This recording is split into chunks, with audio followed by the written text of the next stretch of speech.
네, 안녕하세요. 청담 엘리학원 대표 임지입니다. 자, 오늘은 여러분에게 이런 내용을 생각해 봤습니다. 현재 국내에서 이제 미인과 국제학교 다니는 학생들이 나중에 이제 미국 대학을 갈 시점, 그 시점에 미국 대학교 학비 또 생활비는 어느 정도 들까라고 하는 내용이에요.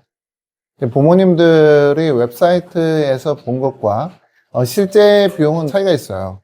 근데 웹사이트에서 본 내용조차도 이제 과거 내용이기 때문에 아이비리그를 들어갈 때 어느 정도 비용을 받는지에 대해서 최신 자료를 들고 나왔습니다. 물론 이제 기사 비용 그리고 교재 비용이 다 포함된 내용이고요. 어떤 분들은 또 이 영상을 보면서 아이비리그가 아니라 우리는 명문 주립대학 또는 명문대학이면 되는데요 라고 생각하실 수도 있어요. 차이가 없어요. 볼스턴 유니버시티의 비용하고 코넬 비용하고 별 차이가 없습니다. 그래서 안내드리는 비용이 일반적으로 명문대학교를 갈 때 필요한 내용이라고 이제 보시면 되고요.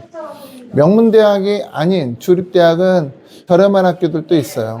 하지만 그런 대학을 목표로 자녀분을 이제 미인과 국제학교에 보내고 있지는 않기 때문에 제가 명문대학들이 어느 정도 비용을 받는지 도표를 보면서 안내드리도록 하겠습니다. 자, 도표 보겠습니다. 처음 안내드리는 대학은 다트머스 컬리지인데요. 이 대학은 튜션이라고 하는 것이 이제 학비 부분이에요. 학비가 66,123불이고, 그리고 이제 피가 붙는데, 이제 보통 이 비용이 인터넷상에는 안 나와요. 보통은 튜션만 이렇게 공개되거든요. 하우징은 기숙사 비용인데, 1년 비용은 아니고, 9개월 정도 비용이에요. 그래서 12,018불 정도 비용이고요.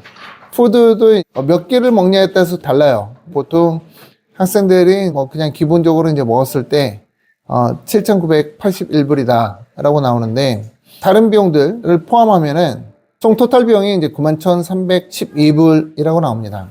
사실 다트머스 컬리지 뿐만 아니라 지금 보여드리고 있는 예일대학교도 여러 비용 거의 비슷하고, 토탈 비용도 이제 거의 비슷합니다. 99,975불인데, 이제 학생들의 개인 비용 적게 표기가 돼 있죠. 9개월 동안에 우리나라 돈으로 350만 원 쓰라고 하는 건데, 용돈을 그렇게 적게 쓰는 한국 학생이 있을지 모르겠습니다. 자, 다음 학교도 이제 마찬가지죠. 92,288불. 유펜이에요. 유펜이 다른 학교들보다 높게 나와 있는 것 같고요. 나머지 것들은 이제 상관없는데, 유펜은 학교 내 기숙사 잡기 굉장히 어려워요. 그래서 학교 바로 앞에 IH 기숙사, 이런 곳에 이제 가는 학생들도 꽤 있어요. 비용은 저렴한데, 매우 좁은 원룸입니다. 우리나라 고시원을 연상하시면 됩니다. 다음 학교는 이제 코넬인데, 코넬도 이제 비용은 이제 비슷하죠. 튜션이 다른 학교들보다 비싸긴 한데, 이 학교는 반은 공립이고 반은 사립이잖아요. 자, 코넬 대학교 튜션 중에 약간 비쌉니다. 68,380불 이렇게 나와 있고요. 하우징 비용도 이제 다소 다른 학교들에 비해서 식사 비용이 약 비싸지만은 큰 차이는 있는 것 같진 않아요. 여기 비용에 이제 용돈이나 이제 다른 비용들이 포함되게 되면은 9만대 비용이 이제 되는 거죠. 다음 학기 이제 콜롬비아고요. 콜롬비아는 이제 7만 불대 학비가 보여지고 있고, 하우징하고 이제 푸드 그리고 교재비 다 포함하면은 93,417불. 이 비용이 대략적으로 이제 다른 학교들도 거의 비슷하지 않을까? 이런 생각이 들어요. 그러니까 9만 불대 초반으로 이제 보시면 됩니다. 그리고 이제 프린스턴을 이제 보시고 있는데요. 프린스턴도 마찬가지로 학비가 다소 이제 저렴하지만 나머지 비용들을 이제 다 포함 시에 86,700불 정도 이제 나오는 거고, 그나마 다른 학교들은 이제 9만 불인데 우리나라 돈으로 따지면은 이제 몇 천만 원 정도 저렴한 거죠. 이제 하버드 같은 경우는 튜션이 매우 적어요. 튜션이 저렴하고, 그리고 이제 나머지 것들을 다 포함을 해도 82,866불. 다른 학교들에 비해서 10,000불 정도가 이제 저렴하기 때문에 생각해 볼 수 있죠. 비용적으로 보면 굉장히 저렴해요. 자, 이렇게 이제 영상을 찍었는데, 학부모들 중에서는 파이낸스 애들을 이제 생각하시는 부모님들도 계실 거예요. 파이낸스 애들은 이제 생각할 경우에는 입학 난이도가 더 어려워지는 거고요. 물론 이제 그런 부분을 안 보는 학교들도 있어요. 리드 블라인드라고 해서 우선 뽑고 나서 그 다음에 지정을 까봐서 부족하면 도와주겠다 하는 학교들도 있는데, 뭐 하버드가 대표적이죠. 그런 학교들로 가는 천재 같은 학생들이 제 영상을 볼 것 같지는 않고요.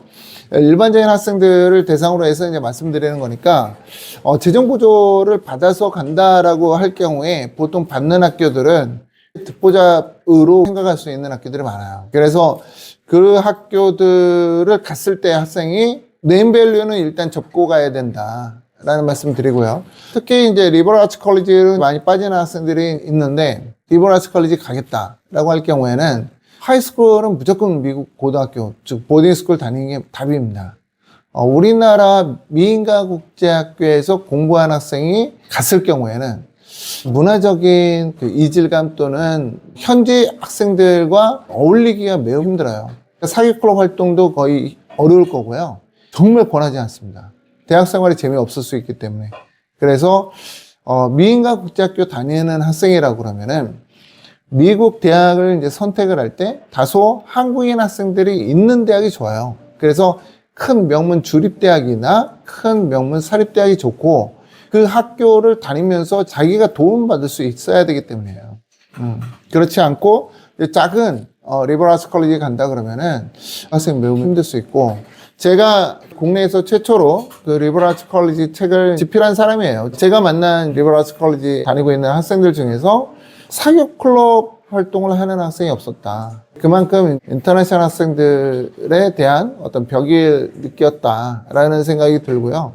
물론 그렇다 하더라도 이제 그 대학에서 많은 걸 배워서 대학원을 잘 간 학생들도 있고, 리버럴 아츠 컬리지도 랭킹이 이제 뒤쪽으로 가면 갈수록 벽이 많이 없어요. 그래서 학생들이 자기 실력에 맞는 대학교 간다 그러면은 전혀 제가 지금 말씀드린 것과 상관없이 정말 행복하고 즐겁게 캠퍼스 생활할 수 있다는 거 말씀드리고요. 자기 실력이 아니라 남의 도움으로 또는 컨설턴트의 역량으로 자기 실력보다 좀 높은 학교에 갔을 경우에는 학생이 매우 힘들 거고, 미국 현지의 학생들이랑 어울리기가 매우 힘들 거다 말씀드리는 겁니다. 자, 미인가 국제학교에서 이런 학교를 비용 때문에 못 간다라고 생각할 경우, 또는 대학원 때 갈까 생각할 경우에는 어떻게 할까요? 저는 그 해법에 대해서 다년간 연구를 해왔고, 최근에 제가 대치동에 있는 컨설턴트들과 만나서 얘기하고 해외 교육기관과 만나서 얘기하는 부분이, 미인가 국제학교 다니는 학생들을 어떻게 우리나라 대학교에 보낼 수 있을까라고 하는 부분에 대해서 연구를 많이 했습니다. 솔직히 말씀드리면 학점을 노리는 학교들도 있어요. 그러니까 이게 뭔 말이냐면은, 아직 우리나라 대학교에서 지원을 하는 학생이 정말 한국에 있는 학교를 다니고 있는 건지 아니면은 현재에 있는 학교를 다니고 있는 건지 체크를 제대로 못하고 있어요. 그 허점을 노려서 일부 학생들은 우리나라 대학교에 지원을 하고 합격장을 받는 경우들도 제가 많이 봅니다. 이거를 얘기하고 싶지는 않아요. 편법이라고 할까요? 저는 이 방법은 제가 권하지 않는다. 그래도 학생들이 나중에 떳떳해야 되잖아요. 나는 한국에 있는 미국인 학교가 아니라 해외에 있는 미국인 학교 또는 해외에 있는 캐나다 학교를 졸업을 해서 우리나라 대학교에 들어간 거야 라는 떳떳함을 가져야 되기 때문에 편법을 알면서도 홍보하진 않았고요. 다만 이런 편법을 통해서 공부하고 있는 학생들에게는 이 방법도 조만간 없어질 테니까 하지 말라고 말씀드리고 싶어요. 그러니까 빨리 해외에 나가서 졸업하고 우리나라 대학교 들어가자 라고 하는 전통적인 방법을 생각하기 바랍니다. 과거부터 해외에서 공부한 학생들을 잘 받아주는 학교들도 있었고요. 대표적인 게 카이스트겠죠. 다른 학교들도 많은 정보를 지금 수집하고 있고 전문가들과 프로그램을 만들고 있으니까 여러분들이 저를 찾아와서 미인가 국제학교에서 어떻게 한국 대학교를 진학할 수 있는지에 대해서 들어보시면 좋을 것 같습니다. 우리나라는 교육이 자물쇠로 채워져 있어요. 비용 같은 것들이. 어학원들도 자유롭게 학생들한테 돈을 받지 못하고 분당 286원만 받도록 되어 있고, 대학교도 자물쇠로 채워져 있어서 학생들에게 받아야 되는 비용이 수십 년째 차이가 없어요. 사립대학교 같은 경우에는 1년에 한 700만 원대를 받고 있죠. 자, 아까 부모님들에게 얘기 드렸던 아이비리그 대학들이 1년에 받는 비용이 우리나라 돈으로 학비만 한 1억 정도 되죠. 1억 정도 되는 비용을 내고 나 아이비리그 가겠다라고 하는 학생이 있다 그러면은 뭐 나쁘지 않죠. 근데 나는 그 돈이 너무 부담돼. 대학원 때나 갈래. 학부는 그냥 한국에서 다닐래. 연대 같은 데 가서 한 700만 원씩 내고 다닐래. 뭐 이런다 그러면 이 케이스도 나쁘다고 보지 않습니다. 어떤 방법을 선택을 하실 건지에 따라서 제가 도움을 줄 수 있고요. 만약에 후자를 선택한다 그러면은 저희가 야심차게 준비하고 있는 이 프로그램에 대해서 들어보시는 것도 좋을 것 같습니다. 자, 오늘 이렇게 마치고요. 다음에 후속작으로 영상을 내보낼 것 같습니다. 감사합니다.